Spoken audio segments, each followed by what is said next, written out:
Shalom, salam sejahtera. Renungan malam seiman ditulis oleh Dr. Kathleen Lewijaya Kuntaraf dan Pendeta Dr. Jonathan Kuntaraf. Judul renungan kita pada malam hari ini adalah rahasia yang dicari. Kemuliaan Allah ialah merahasiakan sesuatu, tetapi kemuliaan raja-raja ialah menyelidiki sesuatu. Amsal 25 ayat 2. Fakta bahwa Allah menyembunyikan hal-hal dengan rahasia untuk dicari anak-anaknya adalah salah satu kebenaran Alkitab yang paling aneh dan menakjubkan. Ayat inti di atas jelas menyebutkan bahwa Allah itu merahasiakan sesuatu. Nah, kita baca dalam 1 Korintus 2 ayat 16 dikatakan, sebab siapakah yang mengetahui pikiran Tuhan sehingga ia dapat menasihati dia? Tetapi kami memiliki pikiran Kristus. Apa jadinya bila kita mempunyai hubungan dengan Tuhan alam semesta tanpa adanya rahasia? Bagaimana rasanya mengenal Tuhan yang telah menciptakan galaksi dan planet dan sebagainya tanpa ada lagi yang tidak kita ketahui? Kita dibuat terpesona oleh misteri Bapa Surgawi kita. Kita diciptakan untuk mencari tahu apa yang tidak jelas bagi kita. Tuhan mengundang kita untuk mempertanyakan, mencari dan menemukan apa yang melampaui yang kita alami serta membentangkan kepada kita apa yang tidak diketahui.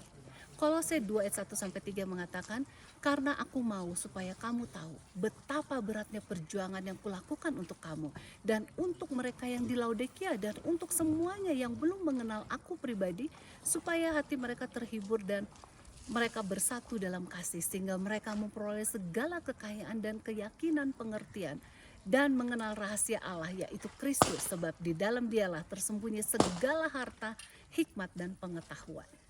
Jelas dari ayat di atas kita dapat melihat bahwa semua misteri menemukan penyelesaiannya dalam pribadi Yesus Kristus. Di dalam dirinya bersemayam semua harta, hikmat dan pengetahuan. Jadi semakin kita mengenal pribadi Yesus yang hidup dan aktif melalui rohnya, maka semakin kita menerima wahyu yang penting dan transformatif itu. Anda dapat melihat sesuatu yang mendasari bagi iman Kristen, yaitu kasih karunia sebagai syarat daripada misteri tersebut. Efek kuat dari pengorbanan Yesus yang penuh kasih karunia sungguh membingungkan pikiran kita. Bagaimana mungkin satu orang dengan menyerahkan nyawanya membuat kebenaran dan keselamatan tersedia bagi semua orang? Namun itulah yang dikatakan bahwa dalam kasih karunia Tuhan ini sepenuhnya mungkin. Hanya ketika kita benar-benar mencari misteri dari kasih karunia itu, maka kita akan mulai mengalami semua efek kuat yang ditawarkannya kepada kita. Semoga kita sebagai anak-anak Allah bertumbuh untuk mencintai misteri yang dibukanya bagi kita oleh Bapa Surgawi kita yang pengasih itu. Kiranya kita akan bertumbuh dalam pengetahuan di dalam Yesus, serta lebih mengenal akan kasih-Nya dan berjalan dalam kasih-Nya yang ajaib untuk pemulihan bagi nama Tuhan. Tuhan Yesus memberkati.